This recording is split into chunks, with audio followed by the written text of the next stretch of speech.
ఆంధ్రప్రదేశ్ రాష్ట్రంలో దాదాపు 22,000 మందికి రవాణా భత్యం అయితే విడుదల చేయడం జరిగిందనమాట. ఆంధ్రప్రదేశ్ ప్రభుత్వం ప్రభుత్వ పాఠశాలలో చదువుతున్న విద్యార్థులకు రవాణా భత్యం విడుదల చేస్తూ సమగ్ర శిక్ష అభియాన్ ఉత్తర్వులు అయితే జారీ చేసింది.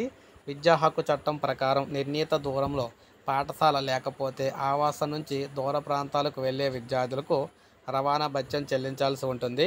గతంలో ఉన్న నిబంధనల ప్రకారం కిలోమీటర్ దూరంలో ప్రాథమిక పాఠశాల, 3 కిలోమీటర్ల దూరంలో ప్రాథమిక ఉన్నత పాఠశాల, 5 కిలోమీటర్ల దూరంలో ఉన్నత పాఠశాలలు ఉండాలి.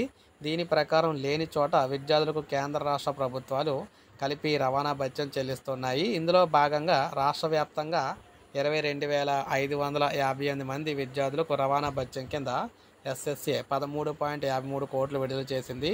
ఒక్కో విద్యార్థికి 6,000 చొప్పున అయితే ఇవ్వబోతూ ఉన్నారన్నమాట. సో ఇప్పుడు ఆ డబ్బులు ఒక్కొక్క విద్యార్థికి 6,000 రూపాయల చొప్పున అయితే ఇప్పుడు ఇవ్వడం జరుగుతుంది. తొందరలోనే వారికి అందజేస్తారనమాట. సో ఇది మనకు అప్డేట్. ఒక లైక్ చేయండి. ఇలాగే సంక్షేమ పథకాలకు సంబంధించిన సమగ్ర సమాచారం కోసం మన ఛానల్ సబ్స్క్రైబ్ చేసుకోవచ్చు. సబ్స్క్రైబ్ చేసుకోండి.